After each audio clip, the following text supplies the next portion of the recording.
Morning, everybody. Arif Gilani here. Today I have the pleasure of sitting down with Dr. Pamela Rodriguez, and we're going to bring you some information from a third perspective, a third view, what we call it, because our own knowledge is what we have, your knowledge is what you have, and now we're going to bring in an expert to tell you a little bit about medicine, a little bit about healing power. So why don't we start with introducing yourself?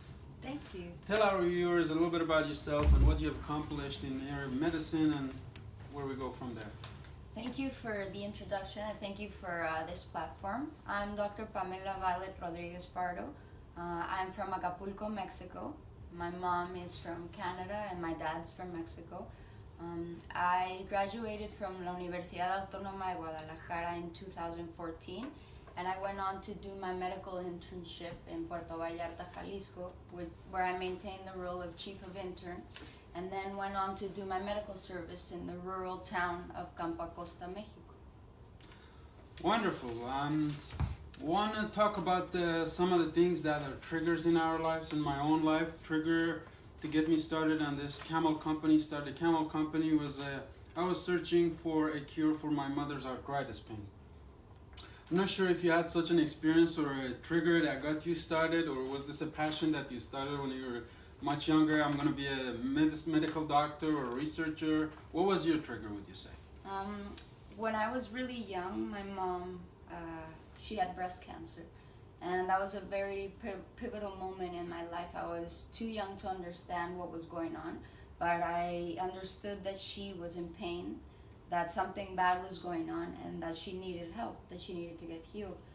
So I had one of those laboratory toys, and I took one of her pills one day, and I mixed them up, and I came running to her room, and I said, "Hey, Mom, I got it, I'm gonna cure cancer one day." And at that moment, ever since, I was always curious towards cells, curious towards cancer, curious to medicine. And then I just realized that I had a calling, and I really wanted to make a difference in people's lives and help as much as I could. Well, that's exactly what we're doing here. So I'm excited to learn a little bit about your field of study into medicine. Tell us a little bit about medicine, and you had given me this book a couple of days ago, and I went through this in a couple of days just to prepare for this, effects of placebo and pharmaceutical medication. First of all, stem cell and stem cell science. Tell us a little bit about stem cell. What is a stem cell research, or what's that entail? Yeah, well, stem cell is the cell that from all which other specialized cells come from. Mm-hmm. So all liver cells, all kidney cells, all brain cells, they all came from one place. They were all programmed to become kidney cells and all of those things. So they all came from a stem cell, which is a cell that comes from a eukaryote, which is an egg, which is from 3 to 5 days fertilized. So they have a lot of potential in the research industry because they can lead to a lot of discoveries towards cures like cancer, like we were talking about, cures for HIV, cures for different pathologies and different diseases. Beautiful.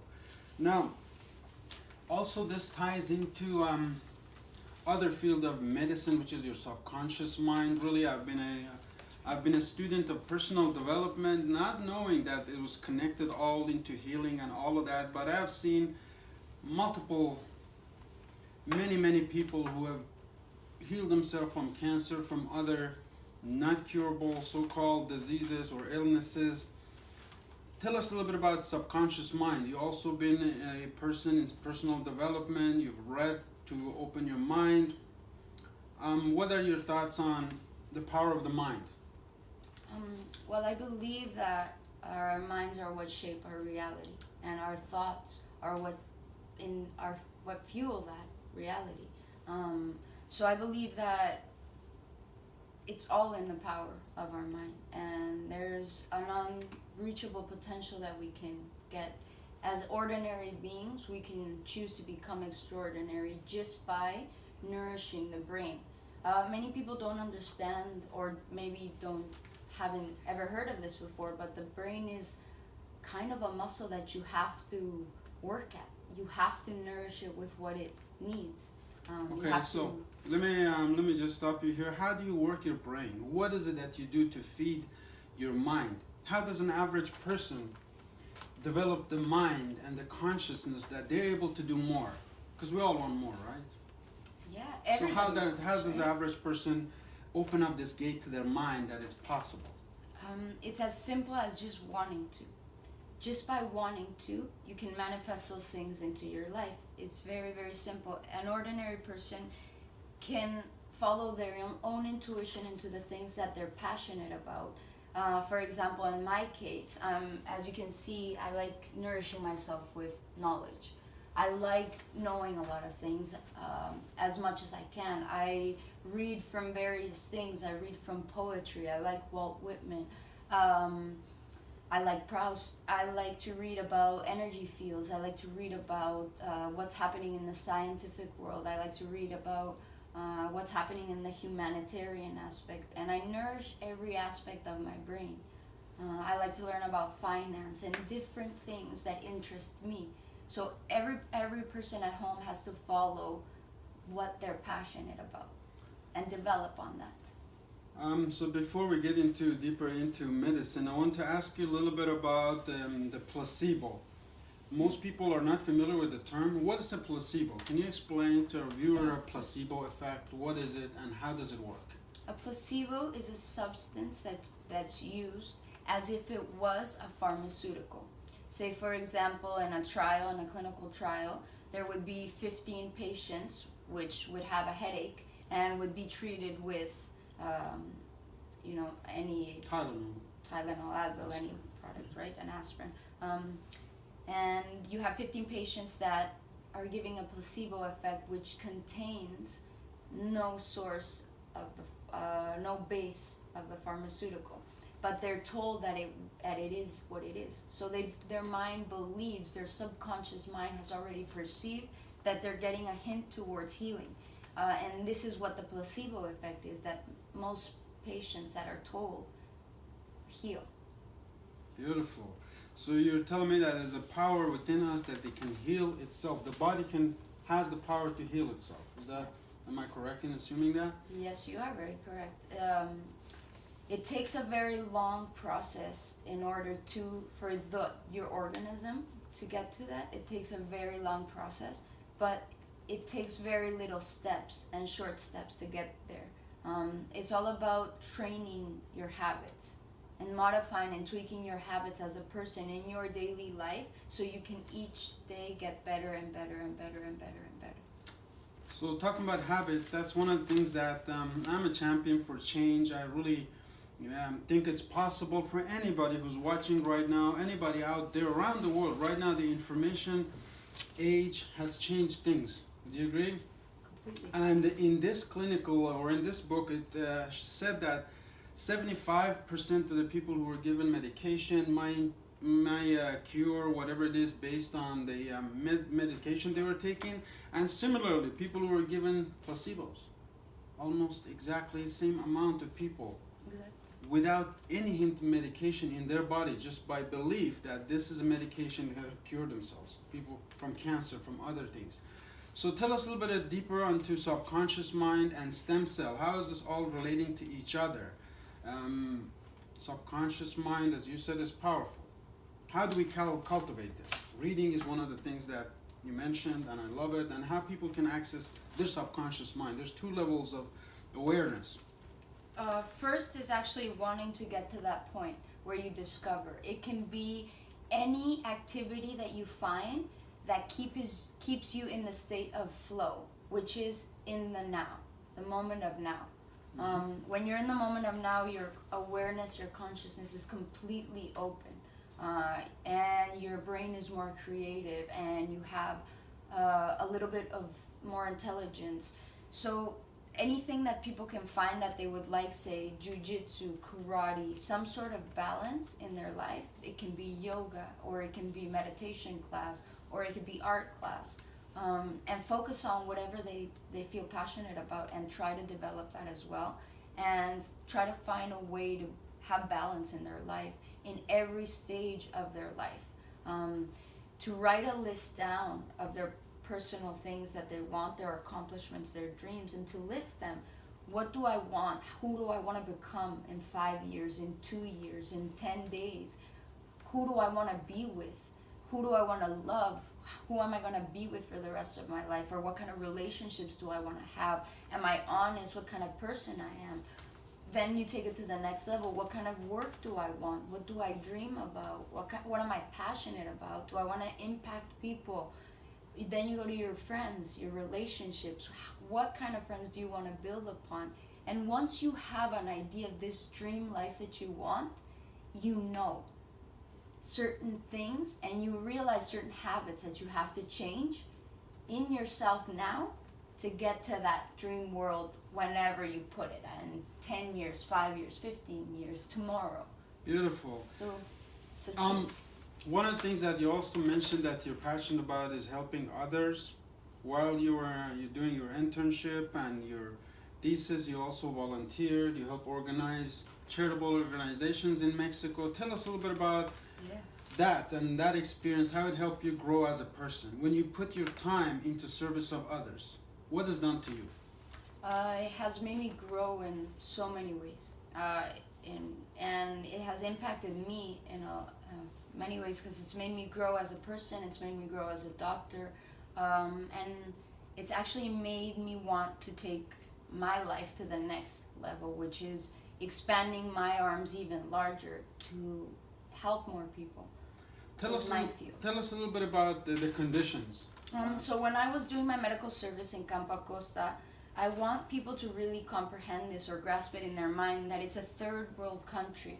And it's a very difficult government, and sometimes there's not many medical supplies that reach these clinics. And I had to provide a 24-hour, 7-day-a-week care. And it was just very harsh conditions, very, very, people didn't have awareness of how to eat healthy or how to treat their diseases, and it was very saddening. Sometimes you would see that kids walking around, they were malnourished, they didn't have shoes on their feet, they didn't have proper clothing on them, and those types of things, being the kind of person that I am, which is a sensible being and an empathetic being, I was very moved. I was moved to the core, and I wanted to do something that would, I always called it, that would plant a seed there. And so I decided to create a fund, which I called One Step at a Time.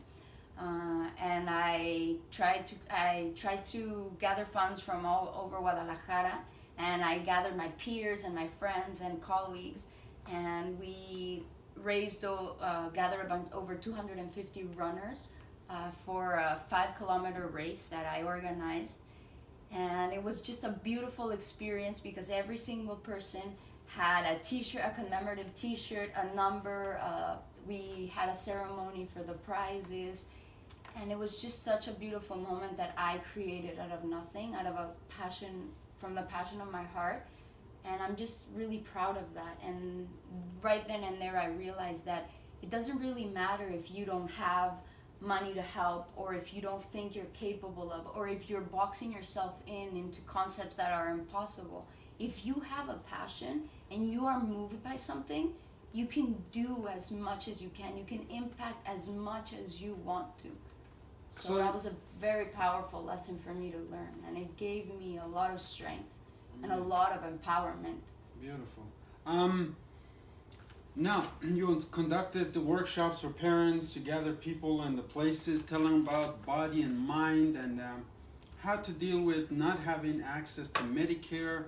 But as you know, here in the first world, in Canada, in US, in Europe, there's a lot of people living in stress, living in dysfunctional bodies. How does the average person take the steps to be on this path of awareness where they can bring healing to themselves? What are simple steps, like in our diet, in our habits, in our everyday activities that an average person can do at no cost? What were you teaching in those workshops? I was dealing with I was treating patients that were diabetic, had metabolic syndrome, had obesity, and I tried to glitch their habits. I would try to make it fun for them to do certain things, and I would trade it. I would tell them to change their eating habits, not eating as much in your meal, drinking a glass of water half an hour before your meal, and not drinking water or your beverage or a pop with your meal. So you can actually digest your proper foods, getting the kind of diet that you need for your body type.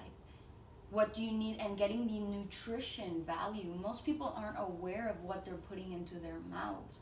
So exchanging the sugar and condensed sweets that we get from foods that we buy outside to actually producing it in your house. So getting blueberries, fruits, raw vegetables into your diet, including broccoli, yams, different substitutes for the things that we eager most in carbs or junk food. So, getting back to the medicine, and now I'm doing a lot of research myself, as you know, into the area of subconscious mind and body connection. And I believe personally that the body responds to the subconscious mind. Let's imagine we go out to, or the viewer goes out to the fridge, pick out the lemon, cut it on a board, pick it up, and you see all these little dots of water juicing up right now. As I'm speaking to you, you're probably salivating up, imagining licking this lemon. Physiological body's affecting the physical, or subconscious mind is it's affecting my body. How powerful is the subconscious mind? As you know, we've done a lot of research yourself and in area of subconscious mind. How do people tap into this power that their mind can actually change their being, cure their illnesses? How powerful is the mind, and how does somebody cultivate this? It depends on which part of their mind they want to cultivate, or which part of their mind they feel that isn't cultivated yet enough. Because each brain and each person and each situation is going to be completely different than the next. But at the same time, all of our experiences help us be similar to each other, because we all go through the same things. What I mean by that is that it depends at what point or what stage somebody is at their life that they want to find a change in, or they want to modify it. Okay, so going back to this medication, targeted medicine, let's say a broken arm, I go to the doctor, they put it back together. But there's much more powerful, basically, powers inside us. We have the power, as I understand, to heal ourselves. Is that correct? Yes, it is. To some extent? Yes, it is. To some extent, but we have to actually cultivate. We have to, like I said before, enrich our minds, make our minds stronger, almost unbreakable. So, nourishing it. Broadening your mind, opening it to new concepts, learning new things, learning new skills. So going, my understanding is in my own life, and I had a accident and a brain injury, and 10 days after that I walked out of the hospital on my own 2 feet after having lost all of my memory. But this came as a study of myself. So I've learned how to handle my own body, how to control my own emotion. What is it that's going to make somebody shift from fear to love? Self-love, love for others, love for humanity. What makes you awake? It goes back to what we were talking about earlier about triggers. There's triggers in our lives that detonate certain situations, and these are little nudges that suggest change. So sometimes if you're doing an activity, you'll get a thought or an intuition or a fleeting feeling, and you should listen to that. You should learn to be aware of yourself by listening to yourself, to listening to your needs. And then you can understand or start to perceive the little nudges of change that you can divert from. It's about making choices. Like when you were talking about earlier about going to the fridge and say you see the lemon that's squeezed and you see a pop, and you really want to drink that pop because you're accustomed to it or because you're really thirsty. But something might suggest to you, oh, maybe I want to drink a tea. So that intuition is the one you should follow. You know what I mean? You leave the little pop, hints that your mind would give your body, and that your subconscious is telling you that you can better at. But most of us don't really listen because our habits are really triggered by our subconscious mind. We have to really do diligent work to change these habits. We have to learn to know ourselves firsthand. one of the things that you talked about the other day was to become an aware consumer. We are in the middle of bombardment of products, things, distractions. How do we become conscious consumers regarding our own body, what's available out there? How do we avoid this jungle of things and find our own healthy way in this world? That's a very difficult question, but I think that we can all start. It all starts with small things, right? Becoming a conscious consumer means firsthand you have to understand what the situation, how the situation is, and how mass consumption is affecting not only North America but the planet. So once you understand and you have facts, then your mind is aware of what's happening. Because you can't change something that you don't know. You're not aware of something, and you can't shift it if you're not aware of it. You have to become aware.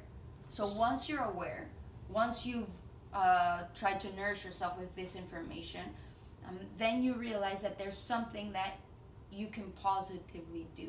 So you can have an impact in your personal life. It doesn't matter if it's a little thing. For example, if you stop using plastic straws and you switch to metallic straws, that's a positive thing that you can change. Instead of asking for plastic bags at the grocery store, you take your own bags, or you take your own coffee mug. And there's certain things that you can do. Buy local groceries that have an impact in your community and that have an impact in your daily life as a consumer. Once you start getting into the habit of doing this, you become aware. You become aware of the things firsthand you're putting into your body. Secondhand, you're putting into your mind, because also it's a lot of mass consumption of TV shows and movies and music, and there's a lot of garbage out there. And people really don't know that they're being bombarded all of the time with marketing and products. So once you become aware of these things, you realize of all the other aspects of mass consumption and all of the other aspects that you don't really see. How when you purchase your food, are these animals being treated properly? Are they cruelty-free? Is it cruelty-free makeup? Is it a cruelty-free shampoo and conditioner, or product or household product? Am I contaminating with the products that I use? And you become more aware of your surroundings and the planet that you are in and how you are affecting it. Beautiful. So let's go back a little bit to the stem cell research and your next step. What's your next move? What are you doing in 2019, and where do you see things going in the area of science of healing and really the awareness beyond medication? Tell us a little bit about what you're doing this year and what's your next step into this research. Well, I'm really excited Our to. consumers, yes? I'm really excited to see and take my career to the next level, because another trigger in my life was my medical service, because I didn't have many options. I didn't have many technologies to work or to solve the problems that were at hand. And so while I was there, I had to develop myself personally and grow grit and become resilient and have more knowledge. And I became very passionate about the future of medicine.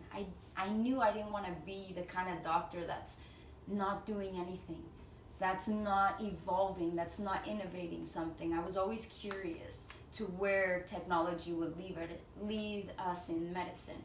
And so I found the thing that I want to study next, which is biofabrication, which is tissue engineering with the help of 3D printers to help print out different tissues and organs in the body.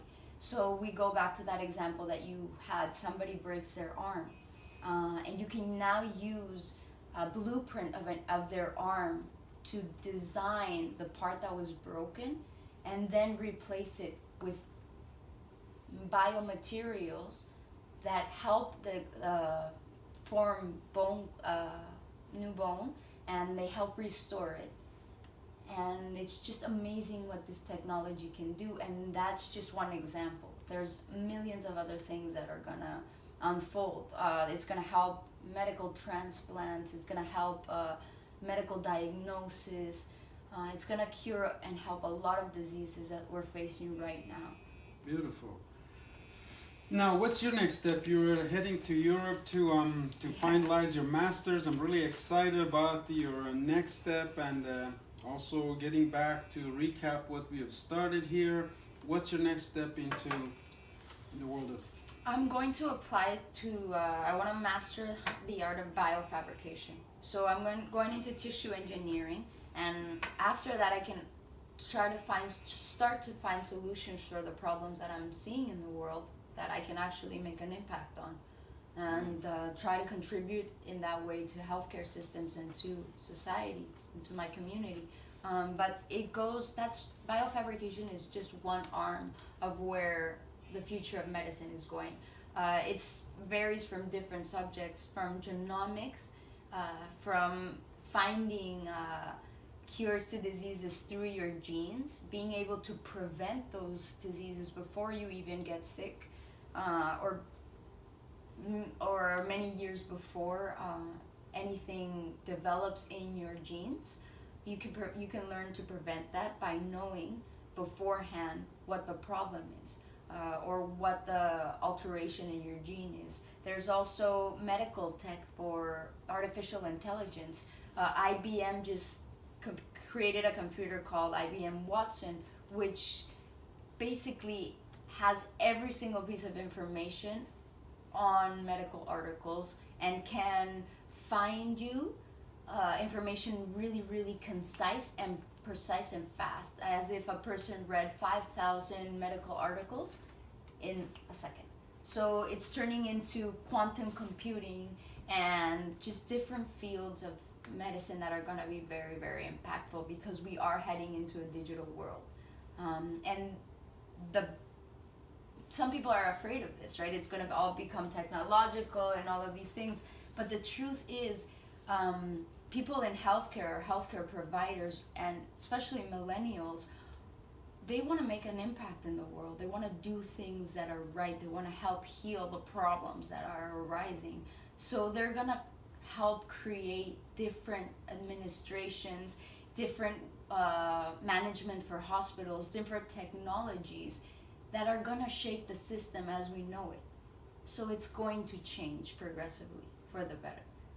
Well, I thank you for your time today, and it's been a pleasure to get all this knowledge. I hope our viewers have learned as much as I have learned, but we're all trying to be bigger than ourselves. That's one of the things. So we all are in a physical being trying to be bigger than ourselves, and your next step is absolutely going to be phenomenal. Looking forward to seeing you again, and I appreciate. Thank you so much for your time. Thank you for your time. time. Have a great day, and thank you, everybody.